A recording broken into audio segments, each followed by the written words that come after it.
When Princess Diana perished in that heart-wrenching car crash in Paris in 1997, the world wept for the loss of the people's princess. But what if death wasn't the end of her story? What if the ancient, shadowed halls of Althorp House, her ancestral home, welcomed her spirit into an eternal, chilling assembly of restless souls? Tonight, on Whisper Dark, we plunge into the eerie depths of Althorp House in Northamptonshire, England, a place where Diana Spencer's childhood laughter still echoes, intertwined with whispers from the grave. These haunting tales, drawn from terrified staff accounts, guarded family secrets, and centuries-old records, paint a picture of one of England's most spine-chilling estates. Buckle up, because this story will keep you awake long after the lights go out. Althorp House has stood as the Spencer family's hallowed and haunted seat for over 500 years, nestled in the rolling, mist-shrouded hills of Northamptonshire. Built between the 16th and 18th centuries atop medieval foundations, its weathered stone walls seem to pulse with the weight of history. Every creaking floorboard and flickering shadow holds the residue of lives lived and lost. Diana Spencer spent her childhood wandering these ancient corridors, playing hide-and-seek in sprawling gardens, and sleeping in rooms where her ancestors' spirits linger, their presence as tangible as the cold drafts that sweep through the estate. When she was laid to rest on a secluded island in the estate's oval lake, she joined a lineage of Spencers who, according to local legend, never truly left. By day, the lake sparkles under the sun, but at night, when moonlight dances on its surface, strange shapes seem to writhe beneath the water, as if unseen hands beckon from the depths. The ghostly tales of Althorp House predate Diana's tragic end by centuries, woven into the very fabric of the estate. For generations, the Spencer family and their staff have reported encounters with apparitions that refuse to rest. The most infamous is the Grey Lady, a spectral figure who glides through the main corridors, her tattered gray gown whispering against the stone floors. Her hollow eyes seem to carry an ancient sorrow, and her presence chills the air like a sudden frost. Margaret Whitworth, a housekeeper who served at Althorp for 37 years, shared a bone-chilling encounter in a 1983 interview. One late evening, as she polished the furniture in a grand reception room, the air grew heavy, and the candlelight dimmed to an unnatural blue. At the far end of the room stood a woman in a gray dress, solid and real, yet radiating an otherworldly aura. Margaret called out, her voice trembling, asking if the woman needed help. Silence answered, a silence so thick it pressed against her ears. As she stepped closer, the figure dissolved into mist,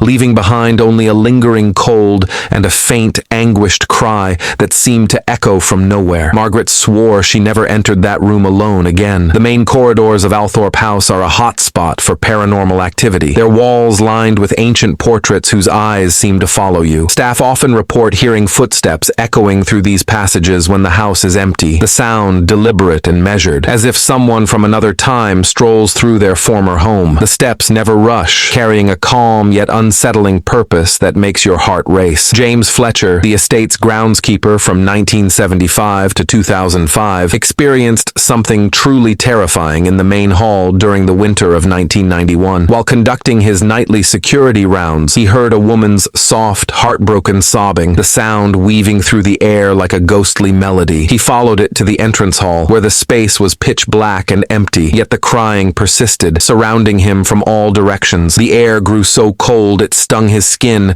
and the sobs carried a despair that clawed at his soul. When he flicked on the lights, the sound vanished, leaving him in a silence so profound it felt alive. Fletcher later said that sound haunted his dreams for years, as if the house itself was mourning. Lady Georgiana Spencer, the infamous 18th century Duchess of Devonshire, is another spirit said to roam Althorp's halls. Known for her beauty, gambling debts, and tumultuous life, her restless soul seems unable to let go. She's often seen in her former private quarters, where the air fills with the faint scent of her perfume and the walls hum with an eerie energy. Patricia Hughes, a tour guide in the 1990s, recounted a chilling encounter in March 1994. Alone in a drawing room, preparing for a tour, she felt a prickling sensation, as if unseen eyes were watching. The room's temperature plummeted, and when she turned, a woman stood by the window, dressed in an elaborate 18th century gown, her powdered hair piled high. Her gaze was piercing, her smile both inviting and cold. Patricia blinked, her breath catching, but the figure lingered for a moment before fading into the morning mist, leaving the room heavier and more foreboding. Patricia later admitted she began knocking on doors before entering, as if seeking permission from the unseen. Lord Charles Spencer, Diana's younger brother, has spoken cautiously about the strange occurrences at Althorp. In a 1999 interview, he admitted that family members often experienced unexplained phenomena, describing them as unsettling but not always terrifying, as if the spirits were guardians, or perhaps sentinels. His children avoided certain rooms, claiming the air felt thick and oppressive, as if someone was watching. After Diana's death and burial on the estate, the supernatural activity intensified, as though her presence stirred the house's restless souls. The island where she rests, reachable only by a narrow footbridge, has become a focal point for eerie experiences. The oval lake, serene by day, transforms at night, its waters whispering secrets, and its banks cloaked in an unnatural stillness. Visitors report feeling an invisible hand brush their shoulders, or a sudden chill that defies explanation.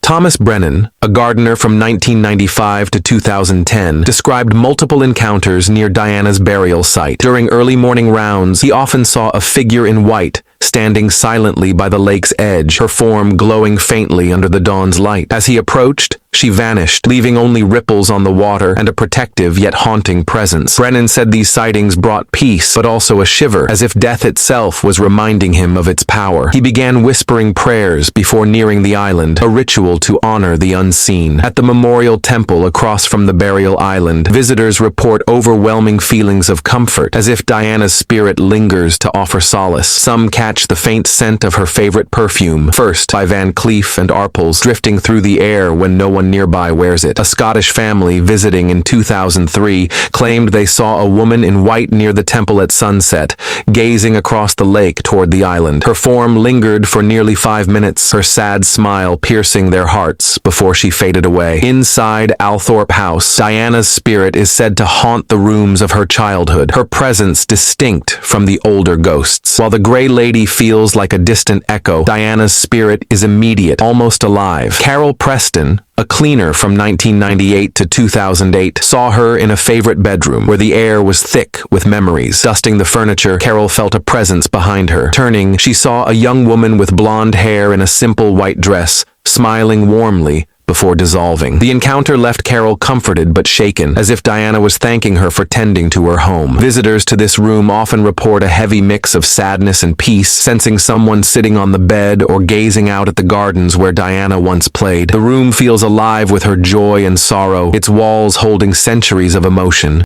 Kensington Palace, Diana's former London residence, is no stranger to her lingering spirit. Staff whisper of footsteps in empty corridors, doors creaking open without cause, and a gentle presence in her old apartments. Security systems malfunction inexplicably, with motion sensors triggering in empty rooms and temperature gauges plummeting. Visitors to public areas often feel sudden waves of emotion, some weeping without knowing why, others catching fleeting glimpses of a white figure in their peripheral vision. The charities Diana championed also report her presence, staff sensing her during pivotal moments, as if her compassion endures beyond death. At Althorp, the scent of roses fills the house in winter, when no flowers bloom, and books in the library fall open to pages about love and loss. The chapel echoes with soft prayers and hymns when empty, and the main staircase hosts both the Grey Lady and a modern figure, possibly Diana, descending with an elegant grace that feels achingly familiar. These stories weave a tapestry of grief, memory, and the human need to hold on to those we've lost. At Althorp House, where Diana's body rests on the tranquil yet eerie island in the oval lake, the lines between memory and reality blur. Here, in the home where she laughed as a child and now lies in eternal repose, her spirit seems to have found its way back, joining the Spencers who make Althorp one of England's most haunted estates. Thank you for joining us on Whisper Dark. If this chilling tale kept you on edge, hit that subscribe button and give this video a thumbs up. It's free, but it keeps our eerie stories alive. Good night, and remember, the darkness is always listening, and it might just be calling your name.